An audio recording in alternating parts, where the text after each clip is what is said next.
ഏറെ പ്രസക്തമായ ലോക മാനസികാരോഗ്യ ദിനമാണ് ഒക്ടോബർ 10. വേൾഡ് ഹെൽത്ത് ഓർഗനൈസേഷൻ, ലോകാരോഗ്യ സംഘടനയുടെ കണക്കുകൾ പ്രകാരം ലോകത്ത് 280 മില്യൺ ആളുകൾ വിഷാദരോഗികളാണ് എന്നാണ്.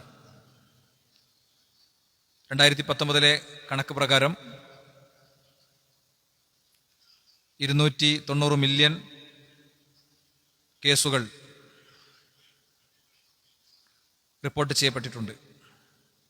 ലോകവ്യാപകമായി പ്രായഭേദമന്യേ 5% ആളുകൾക്ക് വിഷാദരോഗം ഉണ്ട് എന്നാണ്. ഈ കോവിഡ് കാലത്ത് അത് 25% വർധനവുണ്ടായി എന്നും നമുക്ക് കാണാൻ കഴിയും. മാത്രമല്ല, ഇന്ത്യയിൽ 2017 കണക്ക് പ്രകാരം 197.3 മില്യൺ ആളുകൾ വിഷാദരോഗ ബാധിതരാണ് എന്നത് കണക്കുകൾ ബോധ്യപ്പെടുത്തുന്നുണ്ട്. എന്തിനാണ് ഞാൻ ഈ കണക്കുകൾ ഉദ്ധരിച്ചതെന്ന് ചോദിച്ചു കഴിഞ്ഞാൽ, ഈ മില്യൺ കണക്കുകളിൽ നമ്മളുണ്ടോ? നിലവിലുള്ള ഒരു കണക്കുകളും കണക്കുകൂട്ടലുകളുമൊക്കെ വിശദമായി പരിശോധിച്ച് കഴിയുമ്പോൾ ഏറ്റവും കൂടുതൽ ക്യൂ ഉണ്ടാകാൻ പോകുന്ന മെഡിക്കൽ വിഭാഗം സൈക്കാട്രി മെഡിസിനാണ് എന്നതാണ് ആ എല്ലാതരം ആരോഗ്യ ഏജൻസികളുടെയും ഫോർകാസ്റ്റുകൾ നമുക്ക് പറഞ്ഞു തരുന്നത്. എന്ന് പറഞ്ഞാൽ നമ്മുടെ നാട് മാനസികമായി തകർന്നുകൊണ്ടിരിക്കുന്നു എന്നാണ് ആ പറഞ്ഞതിൻ്റെ അർത്ഥം. വളരെ ഗുരുതരമായൊരു സാഹചര്യമാണിത്. നിലവിൽ ഒരു വീട്ടിൽ ഒരാളെങ്കിലും മാനസിക രോഗത്തിൻ്റെ വ്യത്യസ്തമായ തോതുകളെ അഭിമുഖീകരിച്ചു കൊണ്ടിരിക്കുന്നു എന്നാണ് ഏറ്റവും പുതിയ കണക്കുകൾ. ഭാവിയിൽ അത് 4-ൽ ഒരാൾ മാനസിക രോഗിയാകും എന്ന വിശദാംശങ്ങളിലേക്ക് കാര്യങ്ങൾ പോയിക്കൊണ്ടിരിക്കുന്ന ഒരു സന്ദർഭത്തിലാണ് നമ്മൾ ഇത്തരം ഒരു വിഷയം ചർച്ചക്കെടുക്കുന്നത്. അതുകൊണ്ട് തന്നെ ഇത് പലപ്പോഴും ഉള്ളൊരു പ്രശ്നം, ഇത്തരം കാര്യങ്ങൾ വീട്ടിലുള്ളവർക്ക് മനസ്സിലാകാതെ പോകുന്ന ഒരു സാഹചര്യം വളരെ കൂടുതലാണ്. ഈ കഴിഞ്ഞ കുറേ ദിവസങ്ങളായി ഞാനുമായിട്ടും എൻ്റെ കുടുംബമായിട്ടും ഒരു പെൺകുട്ടി ഇങ്ങനെ തുടർച്ചയായി സംസാരിച്ചുകൊണ്ടിരിക്കുന്നുണ്ട്. ഞാൻ അവരുടെ പാരൻസിനും കൂടി വേണ്ടിയിട്ടാണ് ഇന്നത്തെ ഖുത്ബ ഇങ്ങനെ തന്നെ ചിട്ടപ്പെടുത്തിയത്. ആ കുട്ടി മെഡിസിൻ എടുക്കേണ്ട സാഹചര്യമുള്ള ഒരു രോഗാവസ്ഥയിലാണ്. പക്ഷെ ആ കുട്ടീൻ്റെ ഉമ്മാക്കോ ഉപ്പാക്കോ ബന്ധപ്പെട്ടവർക്കൊന്നും അറിയില്ല. അവർക്ക് മനസ്സിലാകണേ ഇല്ല. നമ്മൾ അവരെ വ്യക്തിപരമായി ഫോണിൽ വിളിച്ച് സംസാരിച്ചു, കാര്യങ്ങൾ അവർക്ക് പറഞ്ഞു കൊടുത്തു, അവർക്ക് മനസ്സിലാകണേ ഇല്ല. ആ കുട്ടി സൂയിസൈഡിങ് മെന്റാലിറ്റി അടക്കം കാണിക്കുന്നുണ്ട്. അപ്പോൾ നമ്മളൊന്ന് വിലയിരുത്തണം എന്ന് എനിക്ക് എല്ലാവരോടും എന്നോട് പറയുള്ളത്, നമ്മളുടെ ഒരു മെന്റൽ കണ്ടീഷൻ എന്താണ്, നമ്മുടെ ഒരു മാനസിക നില എന്താണ്, എന്തെങ്കിലും തരത്തിലുള്ള ഡിസോർഡറുകൾ നമ്മളെ ബാധിച്ചിട്ടുണ്ടോ? നമുക്കുള്ള പ്രശ്നം നമുക്ക് മനസ്സിലാവില്ല ഒരിക്കലും. നമ്മുടെ വീട്ടിലൊരു സ്ഥിതി എന്താണ്? ഒരു വീട്ടിൽ ഒരാൾക്ക് ഇത്തരം ഒരു സാഹചര്യമുണ്ട്, ഗുരുതരമായ മാനസികാഘാതങ്ങളിലേക്ക് എത്തിപ്പെടാവുന്ന സാഹചര്യം ഉണ്ടെന്നാണ്. നിങ്ങൾ നോക്ക്, ഇപ്പൊ ചില ഡിസോർഡറുകൾ ഞാൻ പറയാം. ഒന്ന് ഡിപ്രഷൻ, വിഷാദ രോഗം. എന്താണ്? ആളെ കണ്ട ഒരു പ്രശ്നം ഉണ്ടാവില്ല, രാവിലെ കണ്ടപ്പോൾ ഭയങ്കര ഹാപ്പി ആയിരിക്കും, രാത്രി അവസാനം പോസ്റ്റ് ചെയ്തത് ഏറ്റവും സന്തോഷമുള്ളൊരു കാര്യമായിരിക്കും, നേരം വെളുത്തപ്പോൾ ഒരു കയറും അങ്ങനെ തൂങ്ങി നിൽക്കുന്നുണ്ടാവും. നമ്മൾ ചിന്തിക്കും, എന്താ ഇപ്പോൾ ഇവർക്കൊക്കെ പ്രശ്നമുള്ളത്? ഇന്ത്യയിലെ ഒരു പ്രധാന ക്രിക്കറ്ററുടെ ജീവിതം അവതരിപ്പിക്കുന്ന ഫിലിമിൽ വേഷം നന്നായി നിർവഹിച്ച ഒരു ചെറുപ്പക്കാരൻ ഒരു ദിവസം ഡൽഹിയിലെ അദ്ദേഹത്തിന്റെ ഫ്ളാറ്റിൽ മരിച്ച വാർത്ത പുറത്തു വന്നു. അദ്ദേഹത്തെ കൊന്നതായിരിക്കുമെന്ന് എല്ലാവരും ഒരേപോലെ പറഞ്ഞു. ഇന്ത്യയിലെ 2-3 ഉന്നത ഏജൻസികൾ യാതൊരുവിധ പ്രഷറുകൾക്കും മധ്യത്തിലല്ലാതെ അന്വേഷിച്ചു. അവസാനത്തെ ഉത്തരം എന്താ? വിഷാദ രോഗമാണ് അയാളെ കൊന്നു കളഞ്ഞത് എന്നാണ്. ഒരു പ്രശ്നമല്ല, നമ്മൾ കാല് തെന്നി വീഴുന്നത് പോലത്തെ അവസ്ഥയാണ്. അതിനാണ് ശരിക്കും വിഷാദ രോഗം, ഡിപ്രഷൻ എന്ന് പറയാം. പറഞ്ഞ് നോർമലൈസ് ചെയ്യപ്പെട്ട ഒരു വേർഡാണത്. നമ്മളിങ്ങനെ ഒരു സ്റ്റെപ്പ് ഇങ്ങനെ നടന്നിങ്ങനെ ഇറങ്ങുന്നു, അപ്പൊ നമ്മളെ കാല് തെന്നിയിട്ട് നമ്മൾ വീഴുന്നു. 7ാമത്തെ സ്റ്റെപ്പ് എന്നാണ് വീണതെന്ന് വിചാരിക്കുക. 6ാമത്തെ സ്റ്റെപ്പിൽ എത്തുമ്പോഴും നമ്മൾ അറിയണില്ല 7ാമത്തെ സ്റ്റെപ്പിൽ ഞാൻ വീഴുന്ന്. അറിയുന്നുണ്ടോ? ഇല്ല. ഇതേപോലെയാണ് ഒരു പ്രത്യേകമായ സാഹചര്യത്തിലേക്ക് മനസ്സിങ്ങോട്ട് എത്തുമ്പോൾ ആരും സൂയിസൈഡിങ്ങിലേക്കും വേറുള്ളവരെ അറ്റാക്ക്, 2 എൻഡാണ് ഇതിനുള്ളത്. ഒന്നുകിൽ മറ്റുള്ളവരെ അറ്റാക്ക് ചെയ്യും. ഇപ്പൊ അമേരിക്കയിലൊക്കെ വർദ്ധിച്ച തോതിൽ ഈ കുട്ടികൾ കയറിയിട്ട് വെടിയുതിർക്കണ കുറെ സംഭവങ്ങളൊക്കെ നിരന്തര വാർത്തകൾ നമ്മൾ കണ്ടുകൊണ്ടിരുന്നിരുന്നു ഒരു സീസണിൽ. എന്താ? ടീച്ചേഴ്സിനെയും ബാക്കിയുള്ളവരൊക്കെ കുട്ടികൾ വെടിയുതിർത്ത് കൊല്ലുന്ന കാഴ്ചകൾ കണ്ടിരുന്നു. അതിന്റെ അടിസ്ഥാനത്തിൽ ലോകത്ത് വന്ന വലിയ ചർച്ചകളുണ്ട്. അപ്പൊ ഞാൻ പറയണത്, ഒന്ന് വിഷാദ രോഗമാണ്, 2 ആങ്സൈറ്റി ഡിസോർഡർ ആണ്. എന്താ ആങ്സൈറ്റി ഡിസോർഡർ? ഉത്കണ്ഠ രോഗം. ഞാനിത് വെറുതെ ജസ്റ്റ് ഒന്ന് പറഞ്ഞു പോകണം 2 മിനിറ്റ് എടുത്ത്. ഇങ്ങനത്തെ ഒരു അസുഖം മനസ്സിൽ കുടുങ്ങിയ ഒരാൾക്ക് സഹോദരന്മാരെ ജീവിതത്തിൽ എന്തുണ്ടായിട്ടും കാര്യമല്ല, ഭയങ്കര പ്രശ്നമായിരിക്കും. ഒറ്റ കാര്യം പറയാം, നമ്മൾ വാതിലടച്ച് ബെഡിൽ കിടന്നതിന്റെ ശേഷം വാതിൽ അടച്ചിട്ടുണ്ടോ ഇല്ലേ എന്നുള്ളത് നമുക്കൊരു സംശയം തോന്നിയാൽ നമുക്ക് എന്താ ചെയ്യാൻ പറ്റുക? വന്ന് വാതിൽ ഒന്നുകൂടി നോക്കുക, ഖലാസ് കഴിഞ്ഞു. പക്ഷെ അവിടെ ചെന്ന് 5 മിനിറ്റ് കഴിഞ്ഞാൽ പിന്നെയും തോന്നി എന്താ കിട്ടുക? പിന്നെയും വന്ന് നോക്കുക, എന്നിട്ട് ഇറക്കുക, എന്നിട്ട് ഇല്ലാന്ന് ഉറപ്പ് വരുത്തുക. പിന്നെയും അവിടെ കിടന്ന് 10 മിനിറ്റ് കഴിയുമ്പോൾ പിന്നെയും തോന്നി എന്താ കാട്ടുക? ജീവിതത്തിൽ ഇതേപോലത്തെ വല്ല പരീക്ഷണം വേറുണ്ടോ? അപ്പൊ ഹജ്ജിന്റെ ഒക്കെ അവസ്ഥ എത്തി, എല്ലാ നിലക്കെത്തിയ ഒരു മനുഷ്യനുണ്ട്. അത് എന്നെ കഴിഞ്ഞ ദിവസം വന്ന് കണ്ടിരുന്നു. ഭയങ്കര സമ്പന്നനാണ്, ഇവർക്ക് ഫ്ലൈറ്റ് കയറാൻ പേടിയാണ്. ഫ്ലൈറ്റ് എന്ന് ആലോചിച്ചൂടാ, ഒരുതരം ഭയവും ഒരുതരം ആങ്സൈറ്റിയും ഒരുതരം അസ്വസ്ഥതയും ഉണ്ടാകുക. ഇതേപോലെ തന്നെയാണ് ബൈപ്പോളാർ ഡിസോർഡർ. ഇത്തരം ആൾക്കാർ അവസ്ഥയുള്ള ഒരു കുട്ടിയെയും കൊണ്ടൊന്നും ഒരു കുടുംബത്തിൽ ഒരാൾക്കും ജീവിക്കാൻ പറ്റൂല. ഇവരൊക്കെ മാത്രം സംരക്ഷിക്കുന്ന ഇടങ്ങളുണ്ടെന്ന്. സ്വന്തം കുഞ്ഞിനെ ഹോസ്റ്റലിൽ കൊണ്ടേക്കുമ്പോൾ പോലും നമ്മൾ അസ്വസ്ഥരാണെങ്കിൽ വ്യത്യസ്തമായ ആക്രമണോത്സുകതയും സാഹചര്യങ്ങളൊക്കെ കാണിക്കുന്ന ഒരു അവസ്ഥകൾ ആലോചിച്ച് നോക്ക്. OCD, വസ്വാസ് രോഗം. ഒരാൾ കണ്ണട വെക്കാൻ 1 മണിക്കൂർ എടുക്കും. നമുക്ക് കാണുമ്പോൾ ചിരി വരും ചിലപ്പോൾ, പക്ഷെ അയാൾ അനുഭവിക്കുന്ന അവസ്ഥ എത്ര. അയാൾ ഇങ്ങനെ കണ്ണെടുത്തിട്ട് അയാൾക്ക് വെച്ചാണ്ടാവില്ല. നമ്മളെ ചിലപ്പോൾ ഇങ്ങനെ നിസ്കാരത്തിലേക്ക് കൈ കെട്ടണ മനുഷ്യന്മാരെ കണ്ടിട്ടുണ്ടാവും. ഓലെ എങ്ങനെ കൈ കെട്ടിയാലും ആയി കിട്ടൂല. നമുക്കത് കാണുമ്പോൾ ചിരിയാണ് വരിക. അതേ മനോഗതത്തിലേക്ക് എത്തുന്ന ആളുകളുടെ അവസ്ഥ എന്താ? ഡ്രസ്സ് ഇടാൻ 2 മണിക്കൂർ വേണ്ട ഒരാൾ എനിക്കറിയാം. അവരുടെ പാരന്റ്സ് വന്ന് സങ്കടം പറയുകയും അസ്വസ്ഥതപ്പെടുകയും ചെയ്ത അനുഭവങ്ങൾ പറഞ്ഞു കേട്ടിട്ടുണ്ട്. എന്താ, ഡ്രസ്സ് ഇടുമ്പോൾ ഇങ്ങനെ ഇട്ടാൻ ശരിയാവൂല എന്ന് തോന്നുക. ഇതൊക്കെ മാനസികമായ വിഷമങ്ങളാണ് സുഹൃത്തുക്കളെ. എന്തെങ്കിലും വലിയ ആക്സിഡന്റുകൾക്കൊക്കെ ശേഷം അതിന്റെ ചില പോയിന്റ്സ് മനസ്സ് കിടക്കും. അപ്പൊ ചെറിയ ശബ്ദം കേട്ടാൽ തന്നെ ഭയങ്കര പ്രശ്നമായിരിക്കും, ഭയങ്കര അസ്വസ്ഥതകളായിരിക്കും. ചില ആളുകൾക്ക് ചെറിയ ശബ്ദം കേൾക്കുമ്പോൾ തന്നെ ഭയങ്കര ബുദ്ധിമുട്ടുണ്ടാകും. വേറുള്ളവരെ പരിഗണിക്കുകയല്ല, വേറുള്ളവർ അവരെ പരിഗണിക്കുന്ന അവസ്ഥയുണ്ടാവില്ല. അതേപോലെ തന്നെ സ്കിസോഫ്രീനിയ, ഇങ്ങനെ എന്തൊക്കെയോ തോന്നലുകൾ ഇങ്ങനെ വരിക. പിടക്ക് ഒരു ചങ്ങാതി ഷൂ എറിഞ്ഞല്ലോ, ജഡ്ജിന്റെ മേലേക്ക് ഷൂ എറിഞ്ഞല്ലോ അല്ലേ? അയാളെന്താ പറഞ്ഞേ? എന്നോട് ദൈവം പറഞ്ഞു എന്നാ പറഞ്ഞേ. ശുദ്ധഭ്രാന്താണ് സംഭവം. ഈ ശാഖയിലെ ക്ലാസ് നിന്ന് ആന്റി ഇസ്ലാം ക്യാമ്പയിന് കേട്ട് തലക്ക് മറ്റേത് പിടിച്ചാണ്, ഭ്രാന്ത് പിടിച്ചാണ്, രോഗിയാണ്. ആ രോഗത്തിന് ചികിത്സ കൊടുത്താൽ മാറുന്നതേ ഉള്ളൂ. ഇങ്ങനെ ധാരാളം, ഞാൻ എണ്ണി പറയണില്ല, ഞാൻ ലിസ്റ്റ് ചെയ്ത ഒരുപാട് സംഗതികളുണ്ട്. എൻ്റെ വ്യക്തിപരമായ പഠനത്തിന്റെ ഭാഗമായി ലിസ്റ്റ് ചെയ്ത ഒരുപാട് ഭക്ഷണവുമായി ബന്ധപ്പെട്ട രോഗങ്ങൾ. ഭക്ഷണം ഇഷ്ടം പോലെ കഴിക്കുക, വായിൽ കയറ്റി ഛർദ്ദിക്കുക. ഭക്ഷണം തീരെ കഴിക്കാതിരിക്കുക, ട്രിപ്പിട്ട് കിടക്കേണ്ടി വരിക. ഇതൊക്കെ അസുഖങ്ങളാണ് സഹോദരന്മാരെ, ഇതൊക്കെ ഡിസോർഡറുകളാണ്. ഇത് കേൾക്കുമ്പോൾ നമുക്ക് എവിടെയെങ്കിലും ഒരാൾക്ക് ചിരി വന്നെങ്കിൽ അസ്തഗ്ഫിറുല്ലാഹ് എന്ന് പറഞ്ഞാൽ, ആർക്കെങ്കിലും ചെറിയ നിലയ്ക്കൊരു ചിരി വന്നെങ്കിൽ അസ്തഗ്ഫിറുല്ലാഹ് എന്ന് പറഞ്ഞാൽ. കാരണം ഇതൊക്കെ ആർക്കും എപ്പോഴും വരാവുന്ന ഒരു പശ്ചാത്തലത്തിലൂടെയാണ് നമ്മളൊക്കെ യഥാർത്ഥത്തിൽ കടന്നു പോകുന്നത് കേട്ടോ. ഇതിനൊക്കെ കുറേയധികം കാരണങ്ങളുണ്ട്. ഈ ഇത്തരം രോഗങ്ങൾക്കും കാര്യങ്ങൾക്കൊക്കെ കുറേ കാരണങ്ങളുണ്ട്. ധാരാളം കാരണങ്ങൾ നമുക്ക് പറയാൻ പറ്റും. ആ കാരണങ്ങൾ ചിലത് നമ്മളിവിടെ മെൻഷൻ ചെയ്ത് പോവുകയാണ്. അതിലെ ഒരു സംഗതി എന്താണെന്നറിയോ? നമുക്ക് എന്തെങ്കിലും തുടർച്ചയായ സമ്മർദ്ദങ്ങൾ ജീവിതത്തിൽ ഉണ്ടാകുമ്പോൾ, വർക്ക് പ്രഷർ, ജോലി സ്ഥലത്ത് നിന്നുള്ള പ്രഷർ, വീട്ടിലുള്ള സാഹചര്യങ്ങൾ, ഡിവോഴ്സുകൾ, ഇങ്ങനത്തെ കാരണങ്ങളൊക്കെ ഒക്കെ വരാം. അതേപോലെ തന്നെ ചിലപ്പോൾ ഹോർമോൺ മാറ്റങ്ങൾ കൊണ്ടുവരാം. ഇതൊന്നും വിശദമായ ഒരു ഖുത്ബയിൽ വരേണ്ട കാര്യങ്ങളല്ലാത്തതുകൊണ്ട് ഞാൻ വിശദീകരിച്ചു പോകുന്നില്ല. ഇപ്പൊ തൈറോയിഡ് പ്രശ്നങ്ങൾ, മനുഷ്യനെ സംബന്ധിച്ചിടത്തോളം ഓരോ ആയുസ്സിലും വയസ്സിലൊക്കെ നടത്തേണ്ട ടെസ്റ്റ് നടത്തുക എന്നൊക്കെ പറയുന്നത് അത് ലാബിലെ ആളുകൾക്ക് പൈസ ഉണ്ടാക്കാനുള്ള പരിപാടിയൊന്നുമല്ല. അങ്ങനെയൊന്നും ആരും വിചാരിച്ചേണ്ട കാര്യമില്ല. നമ്മൾ ടെസ്റ്റ് നടത്തുമ്പോൾ നല്ല ക്വാളിറ്റി ഉള്ള സ്ഥലത്ത് നിന്ന് ടെസ്റ്റ് നടത്തണം. ഒരു 10-40 വയസ്സൊക്കെ കഴിഞ്ഞാൽ നമ്മളെ ഒരു കാർഡിയാക് ടെസ്റ്റ് ഒക്കെ ഒന്ന് നടത്തുക. അതേപോലെ തന്നെ നമ്മളെ ബ്ലഡ് കണ്ടന്റ് ഒക്കെ നോക്കുക. ചില ആൾക്കാർ എന്താ പറയുക, ടെസ്റ്റൊക്കെ നടത്തിയാൽ പിന്നെ ആകെ പ്രശ്നമാണ്. എന്താ പ്രശ്നം? ഓൻ്റെ കുടുംബക്കാർ ചിലപ്പോൾ കഴിച്ചില്ലാൻ സാധ്യതയുണ്ട്. ഓനെ തിന്ന ആർമാദിക്കാൻ ചിലപ്പോൾ പറ്റിക്കൊള്ളുന്നില്ല. ചില നിയന്ത്രണങ്ങളൊക്കെ ചിലപ്പോൾ പറയും. നമുക്ക് വിശ്വസ്തരായ ഡോക്ടർമാരെ കാണുക, കൃത്യമായ ടെസ്റ്റുകൾ നടത്തുക. ഇതൊക്കെ എവിടെന്നെങ്കിലൊക്കെ ഏതെങ്കിലുമൊക്കെ ഒരു അഡ്രസ്സും ഇല്ലാത്ത ചില ആൾക്കാർ സ്പീച്ചൊക്കെ കേൾക്കും. ചില ആൾക്കാർ ചില മരുന്നുകളുടെ സൈഡ് എഫക്റ്റിനെ കുറിച്ചൊക്കെ കേൾക്കും. എന്നിട്ട് പിന്നെ അതിന്റെ തലക്ക് പിടിച്ചിട്ട് ചികിത്സ തന്നെ എടുക്കാത്ത ധാരാളം ആളുകളെ ഇന്ന് സമൂഹത്തിൽ കാണാം. ചികിത്സ തന്നെ എടുക്കൂല, മനുഷ്യ ശരീരത്തെ കുറിച്ച് പഠിച്ചിട്ടുണ്ടാവില്ല, പിന്നെ അനാട്ടമിന്റെ ഒരു ABCD അറിയുണ്ടാവില്ല. പക്ഷെ ഏത് രോഗത്തിനും ചികിത്സിക്കും ചില ആൾക്കാർ. ഏത് രോഗത്തിനും എല്ലാ ചികിത്സാ ശാഖകൾക്കും അതിൻ്റെതായ പ്രാധാന്യവും പ്രസക്തിയും ഒക്കെ ഉണ്ട്. അതിനൊന്നും ഞാൻ നിഷേധിക്കണില്ല. ആയുർവേദത്തിനുണ്ട്, ഹോമിയോപ്പതിക്കുണ്ട്, പിന്നെ അലോപ്പതിക്കുണ്ട്, ഒക്കെ ഉണ്ട്. പക്ഷെ ഇതിലൊക്കെ തീവ്രവാദികളുണ്ട്. ഇതിലൊക്കെ ഭീകരമായി അലോപ്പതി മാത്രമേ എടുക്കുള്ളൂ, വേറൊന്നും അടുപ്പിക്കുക എന്ന് പറയുന്നവരുണ്ട്. എന്നാലോ എന്തിനുണ്ടെങ്കിലും ഹോമിയോപ്പതി മാത്രം നോക്കുന്നവരുണ്ട്. നമ്മൾ ഇത്തരം അനാട്ടമി പഠിച്ച, പിന്നെ മനുഷ്യ ശരീരത്തെക്കുറിച്ച് പഠിച്ച ആളുകളെ കാണുകയും വിശ്വസ്തരായ ആളുകളെ കാണുകയും നമ്മളെ ചതിക്കൂല എന്ന് തോന്നുന്നവരോട് ഒരുപാടുണ്ട്. നമ്മള് ഇബാദത്തിൽ ശ്രദ്ധിക്കുന്നത് പോലെ ചികിത്സയിൽ ശ്രദ്ധിക്കണം, അതിന്റെ നൈതികതകൾ പാലിക്കുന്ന ആളുകളുണ്ട്. ഇന്നിപ്പോ പ്രൊഫഷണൽ വിദ്യാർത്ഥികളുടെ ഒരു കോൺഫറൻസ് മംഗലാപുരത്ത് തുടങ്ങാം. വർഷാവർഷം 3 ദിവസം ഇതുപോലെ ഡോക്ടേഴ്സിനെയും എഞ്ചിനീയേഴ്സിനെയും പഠിക്കുന്ന കുട്ടികളൊക്കെ ഇരുത്തിയിട്ട് നടത്തുന്ന പിന്നെ ക്ലാസ്സുകളിലൂടെ, അങ്ങനത്തെ കോഴ്സുകളിലൂടെ അനുബന്ധങ്ങൾ കിട്ടി ദീനി രംഗത്ത് നമ്മളെക്കാളും, ഈ സംശയിക്കണവനെക്കാളും ജീവിതത്തിന്റെ എല്ലാ മേഖലയിലും സൂക്ഷ്മത പാലിക്കണേ 100 കണക്കിന് ആളുകളെ നമുക്ക് കാണിച്ചു തരാൻ പറ്റും. ധൈര്യമായിട്ട് ചൂണ്ടി കാണിച്ചു തരാൻ പറ്റും. നിങ്ങൾ പോയിക്കോളി, നിങ്ങളെ പറ്റിക്കൂല എന്ന് പറയണവരെ ഉത്തരവാദിത്തപൂർവ്വം ഞാൻ പറയുന്നത്. അപ്പോൾ കൃത്യമായ പരിശോധനകളും കാര്യങ്ങളൊക്കെ നമ്മൾ നടത്തി മുന്നോട്ട് പോകുന്നതിൽ പ്രധാനമാണ്. ഇതുപോലെ പ്രസവാനന്തരം ചില രോഗസാഹചര്യങ്ങളൊക്കെ ഉണ്ടാവും, മാനസികമായ വ്യതിയാനങ്ങൾ വരും. പ്രസവാനന്തര വിഷാദ രോഗം എന്നാണ് സാധാരണ അതിന് പറയാറുള്ളത്. ഇതേപോലെ തന്നെ ഇപ്പൊ സ്ത്രീകളെ സംബന്ധിച്ചിടത്തോളം പറയപ്പെടുന്നത് അവരുടെ പീരീഡ്സിന്റെ സമയത്ത് അവർക്ക് കിട്ടേണ്ട കെയറിങ് കിട്ടാതിരിക്കുക, ഗർഭകാലത്ത് കിട്ടേണ്ട കെയറിങ് കിട്ടാതിരിക്കുക, ഇത്തരം സാഹചര്യങ്ങൾ കൊണ്ടൊക്കെ മാനസിക രോഗങ്ങളിലേക്ക് എത്തിപ്പെടാം. അതേപോലെ തന്നെ പ്രസവാനന്തര രോഗങ്ങളെ സംബന്ധിച്ച കാര്യങ്ങളൊക്കെ ഞാൻ പറഞ്ഞല്ലോ.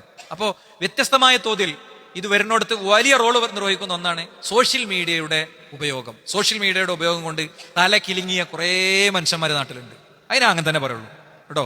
അത് ചോദിച്ചു വാങ്ങണതാണ്. ഈ പറയണത് പോലെ ഇപ്പൊ ഞാൻ പറഞ്ഞു, പിന്നെ എന്താ പറയാ, വസ്വാസ രോഗത്തെ കുറിച്ച് പറഞ്ഞു. കണ്ണട വെക്കണമെങ്കിൽ എടുക്കുന്ന ടൈമിന് റിയൽ ആയിട്ടുള്ള ഒരു മനുഷ്യന്റെ ജീവിതമാണ് ഞങ്ങളോട് പറഞ്ഞത്. അള്ളാഹു അദ്ദേഹത്തിന് അത് ശിഫ നൽകുമാറാകട്ടെ. അങ്ങനത്തെ ഒരു അവസ്ഥയ്ക്ക് എത്തിയാൽ ഉത്കണ്ഠ രോഗം, ഇതൊക്കെ അനുഭവിക്കുന്ന ആളുകൾ, നമ്മളെ മുന്നിലെത്തുന്ന ആളുകളെ കുറിച്ചാണ് ഞങ്ങളോട് പറയുന്നത്. നമുക്കൊന്നും ചെയ്യാനുള്ള ഇതിലൊന്നും ഒരു ഉപദേശം കൊണ്ടോ ഒരു നിർദ്ദേശം കൊണ്ടൊന്നും പരിഹരിക്കപ്പെടണതല്ല. അതൊക്കെ മെഡിസിൻ എടുത്ത് പരിഹാരമാകേണ്ട കാര്യങ്ങളാണ്. അപ്പോൾ ഇങ്ങനെ വരുന്നതിൽ മറ്റൊന്നാണ് ഇപ്പൊ നമ്മളെ കുട്ടികൾ CREയിൽ പഠിച്ചുകൊണ്ടിരിക്കുന്ന ഒരു വിഷയം അതാണ്. ഈ വിഷയം ഇപ്പൊ ഞാനീ പറഞ്ഞ വിഷയമാണ്, ഇൻസ്റ്റാഗ്രാമുമായിട്ട് ബന്ധപ്പെട്ട വിഷയം പഠിക്കുന്ന കൂട്ടത്തിൽ നമ്മുടെ സോഷ്യൽ മീഡിയ ഉപയോഗിച്ചിട്ട് നമ്മളെ മനോനില തകരും. ഇന്ന് ഒരു വീട്ടിൽ 5 ആളുണ്ടെങ്കിൽ അതിൽ ഒരാൾ രോഗിയാണ് എന്നുള്ള അവസ്ഥയ്ക്ക് എത്തിച്ചതിന്റെ മുഖ്യ കാരണം എന്താ? സോഷ്യൽ മീഡിയയാണ്. എങ്ങനെ സോഷ്യൽ മീഡിയ രോഗിയാക്കണത്? ഇപ്പോ ഒരു സോഷ്യൽ മീഡിയ ഉണ്ടാക്കുന്ന അസുഖങ്ങളാണ്. ഒന്ന് ഫോമോ എന്ന് പറഞ്ഞാൽ എന്താ? Fearing of missing out. ഞാൻ ഈ കാലത്തല്ല ജീവിക്കുന്നത്. എല്ലാവരും ഒരു കാര്യം ചെയ്യണത് കാണുമ്പോൾ ഞാനും അങ്ങനെ ചെയ്തിട്ടില്ലെങ്കിൽ എനിക്കെന്തോ കുറവുണ്ട് എന്നുള്ളൊരു തോന്നല്. ഞാൻ കഴിഞ്ഞ ദിവസം കുട്ടികളോട് ചോദിച്ചു, ഒരു 20 ദിവസം തുടർച്ചയായിട്ട് ഒരു കോസ്മെറ്റിക്സും ഒരു സൗന്ദര്യവർദ്ധക വസ്തു ഉപയോഗിക്കാതെ പുറത്തു പോകാൻ നിങ്ങൾക്ക് ധൈര്യം ഉണ്ടോ എന്ന് ചോദിച്ചപ്പോൾ 7ാം ക്ലാസ് പഠിക്കുന്ന ഒരു കുട്ടി മാത്രം കയ്യൊന്നിച്ച്.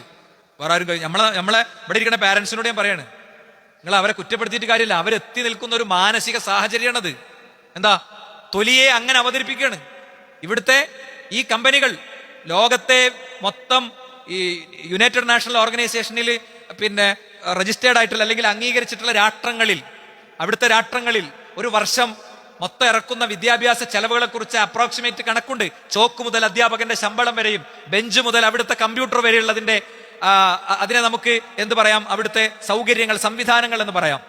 അതിന് $17 ബില്യൺ ആണ് ഇറക്കുന്നത്. ലോകരാഷ്ട്രങ്ങളുടെ ടോട്ടൽ ഇൻവെസ്റ്റ്മെന്റ് ഒരു വർഷത്തേത് $17 ബില്യൺ ആണ് കണക്ക്. ചെറിയ വ്യത്യാസങ്ങളൊക്കെ അങ്ങോട്ടും ഇങ്ങോട്ടും ഉണ്ടാകും. എങ്കിൽ കോസ്മെറ്റിക് ഇൻഡസ്ട്രിയിൽ, സൗന്ദര്യവർദ്ധക വസ്തുക്കൾ വിൽക്കുന്ന ഇൻഡസ്ട്രിയിലെ ചെലവ് എത്രയോ? $590 ബില്യൺ ആണ് വിറ്റുവരവ്. അവര് നമ്മയും നമ്മുടെ കുട്ടികളെ ഇരകളാക്കുകയാണ് ചെയ്യുന്നത്. മനസ്സിലായില്ലേ? അപ്പോ ഇതിലൂടെ ഒക്കെ വലിയ മാനസിക രോഗങ്ങളിലേക്ക് നമ്മുടെ സമൂഹം എത്തിക്കൊണ്ടിരിക്കുകയാണ്. ഇപ്പൊ സംഗീതത്തെ സംബന്ധിച്ചിടത്തോളം ഏറ്റവും പുതിയ ചർച്ചകൾ നമ്മുടെ ചില മലയാളം മീഡിയകൾ തന്നെ നടത്തിയത് ശ്രദ്ധയിൽപ്പെട്ടു. എന്താ? മദ്യത്തെക്കാളും വലിയ അഡിക്ഷനായിട്ട് സംഗീതം മാറുകയാണ്. സംഗീതം ഒഴിവാക്കാൻ കഴിയാതെ നടക്കുമ്പോ അങ്ങനെ കുലുങ്ങി ആടിയിട്ടാ നടക്കണത്. നടക്കുമ്പോ അങ്ങനെ പാട്ട് ചെവിയിൽ ഇങ്ങനെ കേൾക്കാണ്, ഇടാത്ത പാട്ട് കേൾക്കാണ്. ഇതൊന്നും ആരും അഡ്രസ് ചെയ്യണില്ല. ഇതിവിടെ ചർച്ചയല്ല. തുടർച്ചയായി ആത്മഹത്യകൾ നടക്കുമ്പോൾ ഒരു പഠന റിപ്പോർട്ടുമില്ല. ഇതിന്റെ കാരണങ്ങൾ പഠിക്കണില്ല, അതിന്റെ പരിഹാരങ്ങൾ നിർദ്ദേശിക്കണില്ല. എന്താ പരിഹാരം? കുട്ടികൾക്ക് മാനസിക ആസ്വാദനം ഉണ്ടാകാൻ, മാനസിക സുഖം ഉണ്ടാകാൻ സൂംബ കളിച്ചാൽ മതി. അതാ പരിഹാരം തന്നെ. എന്നിട്ട് അത് നിർദ്ദേശിച്ചിട്ടിപ്പോ എത്രണ്ണം പോയി നമ്മളടിയുന്നു? അപ്പോ സീരിയസ് ആയ പഠനങ്ങൾ രക്ഷിതാക്കളുടെ ഭാഗത്തില്ല, അധ്യാപകരുടെ ഭാഗത്തില്ല, സിസ്റ്റത്തിന്റെ ഭാഗത്തില്ല, സമൂഹത്തിന്റെ ഭാഗത്തില്ല, മതനേതൃത്വങ്ങളുടെ ഭാഗത്തില്ല. ആരുടെ മേലും ഒരു ഉത്തരവാദിത്തപൂർവ്വമുള്ള കുറ്റം സ്വയം ഏറ്റുകൊണ്ടാ ഞാൻ പറയണത്. ഒരു സീരിയസ് ആയ ആലോചനകളില്ല. നമുക്ക് മാനസിക എന്ന് പറഞ്ഞാൽ പണ്ടത്തത് കൊണ്ടേറ്റ കുതിരവട്ടത്ത് സെല്ലിലടക്കണത് മാത്രമേ നമുക്ക് മാനസിക രോഗമുള്ളൂ. ഒരർത്ഥത്തിൽ അല്ലെങ്കിൽ വേറൊരർത്ഥത്തിൽ വ്യത്യസ്തങ്ങളായ മാനസികാവസ്ഥകളിലൂടെ നമ്മളിങ്ങനെ കടന്നു പോവുകയാണ്. വിഷാദ രോഗങ്ങളിലൂടെ കടന്നു പോവുക. ഇതിന് ശരിയായ പരിഹാരം നിർദ്ദേശിക്കാൻ കഴിയും ഇസ്ലാമിന് മാത്രമേ ഉള്ളൂ, വേറെ ആർക്കും പറ്റൂല.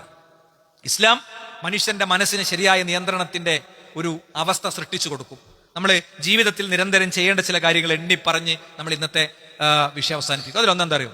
ഒന്ന് ദിക്റുള്ളാണ്. അലാ ബിദിക്രില്ലാഹി തത്മഇന്നുൽ ഖുലൂബ്. അള്ളാഹുവിനെ കുറിച്ച് ഓർമ്മകളിലൂടെ ഹൃദയത്തിന് ശാന്തി കിട്ടുന്നതാണ്. അതെങ്ങനെ കിട്ടുക? സുബ്ഹാനല്ലാഹ്, അൽഹംദുലില്ലാഹ്, അല്ലാഹു അക്ബർ അങ്ങനെ ചൊല്ലിയാൽ കിട്ടുമോ? അതിന്റെ ആഴവും അർത്ഥവും ഉൾക്കൊണ്ട ഒരാൾ ചെല്ലുകയാണെങ്കിൽ കിട്ടും സഹോദരന്മാരെ, കിട്ടും. അല്ലാഹു അക്ബറാണ്, എന്റെ പടച്ചോൻ വലിയവനാണ്, എനിക്ക് ഇതിന് പടച്ചോൻ പരിഹാരം ഉണ്ടാക്കി തരാൻ പറ്റും എന്നൊരാൾ ആത്മാർത്ഥമായി വിശ്വസിച്ച് ചെല്ലുമ്പോൾ മാത്രമല്ല, ഇതിലൊക്കെ കുറേ അധികം ഈ പ്രാർത്ഥനകളിലും ദിക്റുകളിലൊക്കെ ഉള്ള കുറേ ഓഫറുകളുണ്ട് കേട്ടോ. വാതിലടക്കാൻ ഭയങ്കരമായിട്ട് ബുദ്ധിമുട്ടുന്ന ആളില്ലേ? വാതിലടക്കാൻ ഭയങ്കരമായിട്ട് ബുദ്ധിമുട്ടുന്ന ആളോട് ഒറ്റ കാര്യം നമ്മൾ പറഞ്ഞോളൂ. നിങ്ങൾ ആയത്തുൽ കുർസി ഓതിയിട്ട് കിടക്കുക. ആയത്തുൽ കുർസി ഓതി കിടക്കണേ വീട്ടിൽ അല്ലാഹു സുബ്ഹാനഹു വ തആല ഒരു മലക്കിനെ സംരക്ഷകനാക്കി വെക്കുന്ന ഹദീസിലുണ്ട്. നിങ്ങൾക്ക് വിശ്വാസമല്ലേ? അങ്ങനെ പോലെ അങ്ങനെയുണ്ട്. ഒരു 3 ദിവസം കഴിഞ്ഞിട്ടേ അയാൾ വിളിച്ചിട്ട് പറഞ്ഞേ, ഞാൻ വേഗം തീർന്നു, എനിക്ക് വീണ്ടും വാതിൽ അടച്ചോന്ന് തോന്നുമ്പോൾ ഒരു ഹാഫ് ഇവിടെ ഉണ്ടല്ലോ, ഒരു സംരക്ഷകനായ മലക്കിനെ അള്ളാഹ് ഏർപ്പാടാക്കിയിട്ടുണ്ട്. അതുകൊണ്ട് എൻ്റെ സംരക്ഷണം അള്ളാഹ് ഏറ്റെടുത്തിട്ടുണ്ട്, എൻ്റെ സംരക്ഷണം അള്ളാഹ് ഏറ്റെടുത്തിട്ടുണ്ട് എന്ന് ഞാൻ അങ്ങനെ വിചാരിച്ച് കുറേ നേരം ഇങ്ങനെ അസ്വസ്ഥമായി കടന്ന് ഞാൻ പതിയെ ഇങ്ങനെ ഒരു ഉറക്കം അതിൻ്റെ ഒരു താളത്തിലേക്ക് എനിക്ക് എത്തിത്തുടങ്ങിയതാണ്. വസ്വാസിന്റെ അസുഖമുള്ള ആൾക്കാരുണ്ടാവും ചിലപ്പോൾ, അല്ലേ? എന്താ ചെയ്യാ? ലാ യുകല്ലിഫുല്ലാഹു നഫ്സൻ ഇല്ലാ വസ്അഹാ. ഒരാളോടും പടച്ചോൻ കൽപ്പിച്ചതിന്റെ അപ്പുറം പറഞ്ഞു, പിന്നെ സാധിക്കണിന്റെ അപ്പുറം പറഞ്ഞിട്ടില്ല. ഞാൻ നോക്കി, എനിക്ക് പരമാവധി നോക്കി. എൻ്റെ മൂത്രമൊക്കെ ഞാൻ മാക്സിമം ഏറ്റവും അവസാനം നിസ്കരിക്കുന്നതിന്റെ തൊട്ട് മുമ്പ് പോയി ഒളെടുത്തു. ഞാൻ വന്ന് നിസ്കരിച്ച്, ഇനി മൂത്രം പോയിട്ടുണ്ട്, ഒരു കുഴപ്പം എനിക്കില്ല. അതാണ് ഇസ്ലാമിന്റെ നിയമം. ഗ്യാസ് ഇങ്ങനെ പോകുന്ന ആൾക്കാരുണ്ടാവും. ഇതൊക്കെ എന്താ അറിയോ? ജീവിതത്തിൽ കാര്യമായ ഒരു അസുഖവും ബുദ്ധിമുട്ടും വിഷമമൊന്നും വരാത്തവർക്ക് തസ്ബീഹും ദിക്റും തഹ്ലീലും അതിന്റെ മഹത്വം ഒന്നും അറിയില്ല. ഗ്യാസ് ഇങ്ങനെ പോവുക, വെറുതെ ഇങ്ങനെ പോവുക, ആൾക്കൂട്ടത്തേക്ക് പോകാൻ പേടി. ഇപ്പൊ ഞാൻ ഈ ഖുത്ബ പറഞ്ഞില്ലേ, ഈ ഖുത്ബ യൂട്യൂബിൽ അപ്ലോഡ് ചെയ്ത് കഴിഞ്ഞ പിന്നെ നമ്മളെ പണി എന്ത് ചെയ്യണമെന്നറിയോ? ഇതിനൊന്നും മറുപടി കൊടുക്കാൻ കഴിയുന്ന ആൾക്കാരോ ഇതൊന്നും ആയത്തിൽ പഠിച്ചോരോ ഒന്നും അല്ല നമ്മളാരും. പക്ഷെ ആൾക്കാരും ചോദിക്കും, വിളിക്കുവാണ്. അപ്പൊ നമുക്ക് എന്താ ചെയ്യാൻ പറ്റുക? അവരെ ശരിയായ വ്യക്തികളിലേക്ക് എത്തിക്കുക. നമുക്ക് പറയുന്ന കാര്യങ്ങൾ പറഞ്ഞു കൊടുക്കുക, ബാക്കി അവർക്ക് ശരിയായ വ്യക്തികളിലേക്ക് അവരെ എത്തിക്കാൻ നമ്മളെ സമയത്തിൻ്റെ ഉള്ളിൽ നിന്നുകൊണ്ട് ചെയ്യുക. ഇന്ന് ലോകത്തെ ഏറ്റവും വലിയ സാമൂഹ്യ പ്രവർത്തനം എന്താ അറിയോ? ക്യാൻസർ രോഗികളുടെ ചികിത്സനേക്കാളും വലിയ കാര്യമായിട്ട് ഞാൻ കണ്ടത്, അസ്വസ്ഥമായ വേദനിക്കുന്ന മനസ്സുമായി മെഡിസിന്റെ ലോകത്തിങ്ങനെ കഴിഞ്ഞുകൂടുന്ന കുറെ ആൾക്കാരുണ്ട്. നമ്മുടെ കുടുംബ സന്ദർശനങ്ങൾ, നമ്മുടെ വീട്ടിലെ സന്തോഷങ്ങൾ, തുറന്ന സംഭാഷണങ്ങൾ, വീട്ടിനകത്തെ മൊബൈൽ ഉപയോഗം, ഇതൊക്കെ കൃത്യമായി നിയന്ത്രിച്ചുകൊണ്ട് ഇത്തരം കാര്യങ്ങളിൽ ശരിയായ കാര്യങ്ങൾ നിർവഹിക്കാൻ നമ്മളെ സംബന്ധിച്ചിടത്തോളം കഴിയണം എന്നുള്ളതാണ്. നോക്കൂ, നിങ്ങൾ പണ്ഡിതന്മാർ പറയാ, എന്താ? ഹൃദയം മുഴുവൻ ഇങ്ങനെ വിങ്ങിക്കെട്ടി നിൽക്കുന്ന മനുഷ്യരുണ്ട്, അവരെ കുറിച്ച് എനിക്ക് അത്ഭുതമാണ്. എന്നിട്ട് എന്തേ അവർ പടച്ചോൻ പറഞ്ഞു കൊടുത്തേക്ക് തിരിഞ്ഞു നോക്കാത്തത്? നബിനോട് പറയാ, നബിയെ, അവരുടെ ഈ കുറ്റാരോപണങ്ങളിൽ അങ്ങയുടെ ഹൃദയം നുറുങ്ങിപ്പോണുണ്ട്. റസൂലുള്ളാഹിക്ക് പ്രബോധനമായിട്ട് വന്നപ്പോ, ദീനുമായിട്ട് വന്നപ്പോ അവരുടെ ഔലിയപ്പാപ്പയാണ് അറിയില്ലാത്ത ആ ഔലിയപ്പാപ്പനെ വിളിക്കരുതെന്ന് പറഞ്ഞപ്പോ ഉണ്ടായ അവസ്ഥയെ ഖുർആനിൽ പറഞ്ഞത്. ഒന്നുകൂടി ശരിക്കും ശ്രദ്ധിച്ച് കേൾക്കുക. എന്താ? വലഖദ് നഅലമു അന്നക യളീഖു സദ്റുക്, നിങ്ങളുടെ ഹൃദയം ഇങ്ങനെ നുറുങ്ങിപ്പോകുന്നുണ്ട് എന്ന് നബിയെ എനിക്കറിയാമെന്ന്. അപ്പൊ നിങ്ങൾ തൗഹീദ് ഉൾക്കൊണ്ട്, ലാ ഇലാഹ ഇല്ലല്ലാഹ് ഉൾക്കൊണ്ട് ആ പള്ളിക്ക് പോകേണ്ടത് ഈ പള്ളിക്ക് കയറുമ്പോൾ ഒരു തുറിച്ചുനോട്ടം ഉണ്ടാകും. അത് ഹക്ക, അത് ഉണ്ടാകും. അത് ഖുർആനിൽ പറഞ്ഞാണ്. അങ്ങനെ വരുമ്പോ എന്താ ചെയ്യേണ്ടത്? ഫസബ്ബിഹ് ബിഹംദി റബ്ബിക വകുൻ മിനസ് സാജിദീൻ. നബിയെ, നിങ്ങൾ അല്ലാഹുവിന് തസ്ബീഹ് ചൊല്ലുക. വകുൻ മിനസ് സാജിദീൻ, നിങ്ങൾ സുജൂദ് ചെയ്യുക. മാനസികമായ അസ്വസ്ഥതക്കുള്ള ആത്മീയ ചികിത്സയാണ് ഞാൻ പറയുന്നത്. അതെന്താ? മാനസികമായ അസ്വസ്ഥതകൾക്കുള്ള ആത്മീയ ചികിത്സ തസ്ബീഹും തഹ്മീദും തഹ്ലീലും തക്ബീറും വർദ്ധിപ്പിക്കുക. അതോടൊപ്പം തന്നെ സുജൂദിൽ കടന്ന് പടച്ചോനോട് ആത്മാർത്ഥമായി നമ്മുടെ പ്രശ്നങ്ങളും സങ്കടങ്ങളൊക്കെ അവതരിപ്പിക്കുക. അപ്പോഴോ വഅബ്ദു റബ്ബക ഹത്താ യഅതിയകൽ യഖീൻ, നീ നിന്റെ റബ്ബിനെ ആരാധിക്കുക നിനക്ക് യഖീനാകണത് വരെ. ഒരു മിനിറ്റ് ഞാൻ വിഷയത്തിൽ നിന്ന് തെറ്റിയിട്ട് ഒരു മസല പറഞ്ഞുതരാം. ഇവിടുത്തെ യഖീനിന് സൂഫികൾ കൊടുക്കുന്ന അർത്ഥം എന്താ അറിയോ? ഉറപ്പാകണത് വരെ. ചില ആൾക്കാർ കാണാ ഭയങ്കര പുതപ്പും ഭയങ്കര തലീക്കെട്ടൊക്കെ ഉള്ള ആൾക്കാർ എല്ലാവരും പള്ളിയിൽ നിസ്കരിക്കുമ്പോൾ അങ്ങോട്ട് എബോട്ട് നേരെ തിരിച്ച്. എന്താ കാരണം? അദ്ദേഹം ഔലിയന്റെ പദവിക്ക് എത്തിയിട്ടുണ്ട്, മൂപ്പർക്ക് നീ നിസ്കരിക്കണ്ട. യഖീനിന്റെ അവസ്ഥയ്ക്ക് എത്തിയിട്ടുണ്ട്. നിസ്കരിക്കാത്തവർക്ക് പറയുന്ന ന്യായാണ്. ഈ ആയത്ത് റസൂലുള്ളാഹി സ്വല്ലല്ലാഹു അലൈഹി വസല്ലം തങ്ങളെ ഓതിയ ആയത്താണല്ലോ, സ്വഹാബത്ത് മുഴുവൻ സാക്ഷിയ ആയത്താണല്ലോ. അപ്പൊ പ്രവാചകൻ എന്തേ ഈ നിസ്കരിക്കേണ്ടാത്ത പദവിക്ക് എത്തിയിട്ടില്ലേ? അത്ര പടച്ചോനെ ബോധ്യപ്പെട്ടിട്ടില്ലേ? മരിക്കണതെന്നാ? തിങ്കളാഴ്ച രാവിലെ ഒരു 7:30-8 മണി സമയത്ത് അല്ലേ? പ്രവാചകൻ സ്വല്ലല്ലാഹു അലൈഹി വസല്ലം നിങ്ങൾ അവസാനം നിസ്കരിച്ച നിസ്കാരം ഏതാ? ഇശാ സ്വലാ. എങ്ങനെ നിസ്കരിച്ച്? അബോധാവസ്ഥയിൽ നിന്ന് ഉണരുമ്പോ ഓത്ത് കേട്ടു സിദ്ദീഖ് റളിയല്ലാഹുവിന്റെ, എന്നെയും കൂട്ടാൻ പറഞ്ഞു. ഫളൽ ഇബ്നു അബ്ബാസിന്റെയും അലി ബിൻ അബി ത്വാലിബിന്റെയും തോളിൽ ഇങ്ങനെ തൂങ്ങി, കാല് നിലത്ത് ഇങ്ങനെ വലിച്ചു. ചെറിയ തലവേദനയും ചെറിയ മേല് ചൂടൊക്കെ ഉണ്ടാകുമ്പോഴത്തേന്, അല്ലെ ബുദ്ധിമുട്ടൊക്കെ വരുമ്പോഴത്തേന്, പള്ളിക്ക് ജമാഅത്തിന് വരാത്തവർക്കും കൂടി ഉള്ളതാണ് ഈ ഹദീസ്. എന്താ? പ്രവാചകൻ ഇങ്ങനെ തൂങ്ങിയിട്ട് കാല് മണ്ണിൽ വലിച്ചു. തള്ളാൻ വിരലിന്റെ അടയാളം മണലിൽ കാണായിരുന്നതാണ്. അങ്ങനെ വന്ന് നിസ്കരിച്ചു. റസൂലുള്ളാഹിക്ക് എന്താ ഞായറാഴ്ച വഫാത്താകണ ഞായറാഴ്ച വരെ ഇത് ബോധ്യപ്പെട്ടിട്ടില്ലേ? സാന്ദർഭികമായിട്ട് ഞാൻ പറഞ്ഞെന്ന് മാത്രം. ബാക്കി നിങ്ങൾ വരികളിൽ നിന്ന് വായിക്കുക. എന്നിട്ട് പറയാം എന്താ ഇവിടുത്തെ യഖീൻ എന്ന് പറഞ്ഞാൽ? ഇവിടുത്തെ യഖീനിന്റെ അർത്ഥം അൽ മൗത്ത് എന്നാണ്. വഅബ്ദു റബ്ബക്, നീ നിന്റെ റബ്ബിനെ ആരാധിക്കണം. ഹത്താ യഅതിയകൽ യഖീൻ, നിനക്ക് മരണം വരുന്നത് വരെ നീ ആരാധിക്കണം. ഒരുപാട് ദിക്റുകൾ അല്ലെ, ഒരുപാട് ദിക്റുകൾ ഈ വിഷയത്തിൽ നമുക്ക് കാണാൻ കഴിയും. അല്ലാഹുമ്മ ഇന്നി അഊദു ബിക മിനൽ ഹമ്മി വൽ ഹസൻ വൽ അജ്സി വൽ കസൽ വൽ ബുഖ്ലി വൽ ജുബ്ൻ വദൽഇ ദൈൻ വഖഹരി റിജാൽ. എന്താ? അല്ലാഹുവേ, ഞാൻ നിന്നോട് രക്ഷ തേടുകയാണ് ഹമ്മിൽ നിന്ന്, മാനസിക ദുഃഖത്തിൽ നിന്ന്, ഹുസ്നിൽ നിന്ന്, നോർമലിയുള്ള പൊതുവായ ദുഃഖങ്ങളിൽ നിന്ന്. ഹമ്മ പറഞ്ഞാൽ മനസ്സിലെ ദുഃഖം, കാരണമറിയാതെ നമ്മൾ ഇങ്ങനെ അസ്വസ്ഥമാകുന്ന ദുഃഖങ്ങളിൽ, അതിനാണ് ഹമ്മ എന്നറിയാം. ഹമ്മ്, ഗമ്മ്, ഹുസ്ൻ, ഇതൊക്കെ ദുഃഖ. അറബി ഭാഷന്റെ ഒരു ഡീപ്പും അതിന്റെ ഒരു സൗന്ദര്യം അതാണ്. ഓരോന്നും വളരെ സൂക്ഷ്മമായി പറയാണ് കേട്ടോ. ഈ ദിക്ർ ഒരു വട്ടെങ്കിലും ചെല്ലാത്ത കോടിക്കണക്കിന് മുസ്ലിങ്ങളുണ്ട് ഇല്ലേ? ഈ ദിക്ർ ഒരു വട്ടെങ്കിലും ചെല്ലാത്ത റാത്തീബും മൗലൂദും ഒക്കെ ഓതുന്ന ആൾക്കാരുണ്ടാവും. അവർക്ക് ഇതൊന്നും അറിയില്ല. ഭയങ്കര ദിക്റിന്റെ ആൾക്കാരായിരിക്കും. പക്ഷെ ഇത് ഒരു വട്ടം പോലും കണ്ടിട്ടുണ്ടാവില്ല. ഞാൻ ആക്ഷേപിക്കല്ല, സമുദായത്തിന്റെ അവസ്ഥ ഓർത്തിട്ട് പറയാണ്. ടെൻഷനാണ്, ബേജാറാണ് അല്ലേ? എന്നിട്ടോ പ്രശ്നങ്ങൾക്ക് പരിഹാരം കാണാൻ ഇങ്ങനെ ഓടി നടക്കുകയാണ് മനുഷ്യന്മാര്. നോക്കൂ നിങ്ങൾ, അല്ലാഹുമ്മ ഇന്നി അഅ്ബുദുക, അല്ലാഹുവേ ഞാൻ നിന്റെ അടിമയാണ്. വബ്നു അബ്ദിക, നിന്റെ അടിമയുടെ മോനുമാണ്. വബ്നു അമതിക, നിന്റെ പിന്നെ പെണ്ണായ നിന്റെ അടിമയുടെ മോനാണ്. നാസിയതി ബിയദിക, എന്റെ എല്ലാ ഇതും നിന്റെ അടുത്താണ്. എന്റെ കുടുംബ നീയാണ് പിടിച്ചിരിക്കുന്നത്, എന്നെ നീയാണ് നിയന്ത്രിക്കുന്നത്. മാളിൻ ഫി ഹുക്മിക അദ്ലുൻ ഫി ഖലാഇക അസ്അലുക ബി കുല്ലി ഇസ്മിക ഹുവ ലക് സമ്മൈതുക ബിഹി നഫ്സക ഔ അൻസൽതഹു ഫി കിതാബിക ഔ അല്ലംതഹു അഹദൻ മിൻ ഖൽഖിക ഔ ഇസ്തഅ്തർത ബിഹി ഫി ഇൽമിൽ ഗൈബി ഇൻദക അൻ തജ്അല അൽ ഖുർആന റബീഅ ഖൽബി വനൂറ സദ്രി വജലാഅ ഹുസ്നി വദഹബ ഹമ്മി ഇല്ല അദ്ഹബ അല്ലാഹു ഹമ്മഹു വഹുസ്നഹു വഅബ്ദലഹു മകാനഹു ഫർഹ. എന്താ ഇത് രസമുള്ളൊരു ഇതാണ്. ഒക്കെ പടച്ചോന്റെ മുമ്പിൽ വെക്കുക. ഞാൻ നിന്റെ അടിമയാണ്, നിന്റെ അടിമന്റെ മോനാണ്. എന്റെ അമ്മ നിന്റെ അടിമയാണ്, ഞാൻ അമ്മാന്റെ കുട്ടിയാണ്. എന്നിട്ട് പറയാ എന്റെ എല്ലാ നിയന്ത്രണവും നിന്റെ അടുത്താണ്. പടച്ചോനെ, എന്റെ കഴിഞ്ഞുപോയ വിധികൾ നിന്റെ അടുത്താണ്, എന്റെ എല്ലാ വിധിയുടെയും നീതിയും നിന്റെ അടുത്താണ്. അതുകൊണ്ട് അസ്അലുക ബികുല്ലി ഇസ്മിൻ ഹുവ ലക, അതാ ചോദിക്കണ്ടേ. ഞാൻ നിന്റെ ഇസ്മു കൊണ്ട് ചോദിക്കാണ്. ഏതെങ്കിലും ഔലിയപ്പാപ്പാന്റെ ജാഹു കൊണ്ടല്ല, ഏതെങ്കിലും ഔലിയപ്പാപ്പാന്റെ ഹക്ക് കൊണ്ടല്ല. അസ്അലുക, ഞാൻ നിന്നോട് ചോദിക്കുന്നു, ബികുല്ലി ഇസ്മിൻ ഹുവ ലക, നിനക്കുള്ള എല്ലാ പേരുകൾ കൊണ്ടും. എല്ലാ പേരും കൊണ്ട് നുള്ളിപ്പൊറുക്കി പറയാനുള്ള ശക്തി എനിക്കില്ല പടച്ചോനെ, അതതിന്റെ അർത്ഥം. അതുകൊണ്ട് ഞാനത് നിനക്കതറിയാം, അതുകൊണ്ട് ഞാൻ ചോദിക്കാണ്. സമ്മൈത ബിഹി നഫ്സക, നീട്ട പേരാണ് നിനക്കത്. ഔ അൻസൽതഹു ഫി കിതാബിക്, അല്ലെങ്കിൽ നിന്റെ കിതാബിൽ നീ ആ പേര് ഇറക്കിയിട്ടുണ്ട്. കിതാബിൽ ഇറക്കിയ പേര് മാത്രമൊന്നുമല്ല പടച്ചോൻ ഉണ്ടാകുക, ഖുറാനിൽ ഇറക്കാത്ത പേരും പടച്ചോൻ ഉണ്ടാകും. അതുകൊണ്ടാണ് അള്ളാഹുവിന്റെ നാമം 99 ആണെന്ന് ചുരുക്കണ്ടെന്ന് പറഞ്ഞത്. ഏറ്റവും ചുരുങ്ങിയത് 99 ഉണ്ട്. പിന്നെ പടച്ചോനിട്ട പേര് നമുക്ക് കിതാബിൽ പറഞ്ഞു തരാത്തുണ്ട് അല്ലേ? അപ്പൊ അതെത്ര ഉണ്ടോ അതുകൊണ്ടൊക്കെ. ഇനി ഔ അല്ലംതഹു അഹദൻ മിൻ ഖൽഖിക്, അല്ലെങ്കിൽ നിന്റെ അടിമകളെ നീ അത് പഠിപ്പിച്ചിട്ടുണ്ട്. അല്ലെങ്കിൽ നിന്റെ ഇൽമുൽ ഗൈബിൽ അതുണ്ട്. അൻ തജ്അല അൽ ഖുർആന റബീഅ ഖൽബി, എന്തിനാ ചോദിച്ചത്? 4 കാര്യത്തിനാ ചോദിച്ചത്. ഒന്ന്, ഖുർആനിനെ എനിക്ക് നീ വസന്തമാക്കി തരണം. എന്താ സാധനം? വസന്തം എന്ന് പറഞ്ഞാൽ എന്താ സാധനം? മഞ്ഞ് പെയ്യുന്ന പ്രഭാതം അല്ലെ? മഞ്ഞ് പെയ്യുന്ന പ്രഭാതം, അതിലിങ്ങനെ ആ മഞ്ഞുകണങ്ങളിൽ ഇങ്ങനെ സൂര്യകിരണങ്ങൾ തട്ടി അത് തിളങ്ങുന്നത് കാണാൻ എന്തു ഭംഗിയാണ്. പച്ചപ്പിൽ ഇങ്ങനെ മഞ്ഞ് പുതഞ്ഞു നിൽക്കുന്ന ആ കാഴ്ച ഒരു വ്യൂ പോയിന്റിൽ നോക്കുമ്പോൾ നമുക്ക് എന്ത് ആനന്ദമാണ്. ഇളങ്കാറ്റുള്ള സായാഹ്നത്തിൽ, സന്ധ്യയോടടുക്കുന്ന നേരത്ത് പൂമ്പാറ്റകൾ പറക്കുന്ന പൂന്തോട്ടം, അതൊക്കെയാണ് റബീഅ എന്ന് പറയുന്നത്. അങ്ങനത്തെ ഒരു ഖുർആനിനെ എനിക്ക് നീ എന്റെ ഹൃദയത്തിന്റെ വസന്തമാക്കി തരണം. മാത്രല്ല വനൂറ സദ്രി, എന്റെ നെഞ്ചിൻ കൂടിന്റെ വെളിച്ചമാക്കി തരണം. വജലാ ഹുസ്നി, എന്റെ ദുഃഖത്തിന്റെ ആശ്വാസമാക്കി തരണം. വദഹബ ഹമ്മി, അതുകൊണ്ട് എന്റെ മനസ്സിന്റെ വേദനകളെ നീ അകറ്റിത്തരണം. എങ്കിൽ ഇല്ല അദ്ഹബ അല്ലാഹു ഹമ്മഹു വഹുസ്നഹു, അവന്റെ എല്ലാ വേദനകളും ദുഃഖങ്ങളും അല്ലാഹു നീക്കിത്തരും. വഅബ്ദലഹു മകാനഹു ഫർഹ, എന്താണോ ദുഃഖമായി ഉണ്ടായിരുന്നത് ആ ദുഃഖത്തിന്റെ സ്ഥാനത്ത് സന്തോഷത്തെ അല്ലാഹു വെച്ചു കൊടുക്കും എന്നാണ്. മാത്രല്ല റസൂലുള്ളാഹിന്റെ പ്രത്യേകത എന്താ? ഇദസ്തദ്ദത അലൈഹിൽ ഹുമൂം, പ്രവാചകന് കാരണമറിയാത്ത ദുഃഖങ്ങൾ വരുമ്പോൾ ഫൈനഹു യദഉ ദുആൽ കർബി, പ്രയാസത്തിന്റെ നേരത്തെ ദിക്ർ ചൊല്ലും. ലാ ഇലാഹ ഇല്ലല്ലാഹുൽ അലീമുൽ ഹലീം, ലാ ഇലാഹ ഇല്ലല്ലാഹു റബ്ബുൽ അർശിൽ അലീം, ലാ ഇലാഹ ഇല്ലല്ലാഹു റബ്ബുസ് സമാവാതി വറബ്ബുൽ അർളി വറബ്ബുൽ അർശിൽ കരീം. പലതവണകളായി ഈ മിമ്പറിൽ നിന്ന് ഈ ദിക്ർ നമ്മളെല്ലാവരും പഠിച്ചിട്ടുണ്ട്.